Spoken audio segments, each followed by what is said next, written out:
వరంగల్ జిల్లా నర్సంపేట పట్టణంలోని వరంగల్ రోడ్ చౌరస్తా కాకతీయ తోరణం వద్ద పోస్టర్ ఆవిష్కరించిన అనంతరం నంద్యాల వినయ్ రెడ్డి మాట్లాడుతూ ఛత్రపతి శివాజీ విగ్రహం 18వ తారీఖు 2వ నెల 2026 గురువారం రోజున Mahabubabad road Aravinda rice mill వద్ద ఛత్రపతి శివాజీ విగ్రహం ఆవిష్కరిస్తున్నామని, నర్సంపేట నియోజకవర్గం నుండి 5,000 మందితో ఉదయం 9:30 ర్యాలీగా బయలుదేరి ఛత్రపతి శివాజీ విగ్రహం ఆవిష్కరిస్తున్నామని తెలియజేశారు. ఈ కార్యక్రమంలో పోలిపాక విజయ్, ఊరుగొండ శివ, శ్రీనివాస్, మల్లారెడ్డి, దామోదర్ తదితరులు పాల్గొన్నారు.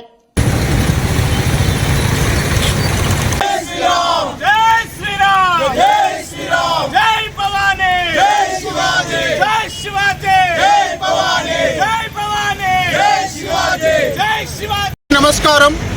నర్సంపేట్ హిందూ బంధువులందరికీ కూడా జై శ్రీరామ్. అందరికీ తెలిసిన విషయమే, గత 2 సంవత్సరాల నుంచి నర్సంపేట్ గడ్డపైన ఛత్రపతి శివాజీ మహారాజ్ విగ్రహం పెట్టాలని చెప్పి అనేక పోరాటాలు చేసినాం.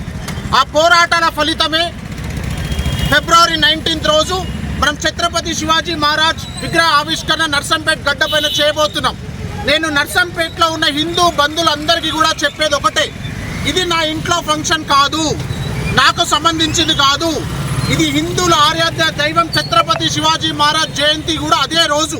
కావున నేను నర్సంపేట్ గడ్డపైన ఉన్న హిందూ బంధువులందరినీ కూడా స్వచ్ఛందంగా ప్రతి ఒక్కరు ఉదయం 9 గంటలకి చాలా భారీ ర్యాలీ ఉండబోతుంది. 5,000 మందితోని కాకతీయ కళాతోరణం నుంచి మొదలై మైబాద్ రోడ్లో అరవింద రైస్ మిల్ ముందు మనం ఛత్రపతి శివాజీ మహారాజ్ విగ్రహం పెట్టడం జరిగింది. కావున 9:30కు అందరు ఇక్కడ అసెంబ్లీ కండి. 9:30 నుంచి 11:30 వరకు అక్కడ చేరుకుంటాం. 11:30కు ఛత్రపతి పోరాటాలు చేసినాం. ఫైనల్గా గడ్డపైన విగ్రహం పెట్టినాం. మీ అందరి సహకారం లేకపోతే నా టీంని కూడా నేను ప్రత్యేకమైన అభినందనలు తెలియజేస్తున్నాను. మరొకసారి నర్సంపేట నియోజకవర్గ హిందూ బంధువులందరికీ కూడా జై శ్రీరామ్. ప్రతి ఒక్కరు పాల్గొనాలని చెప్పి శ్రీరామ్ తరపున మనవి చేసుకుంటున్నాను.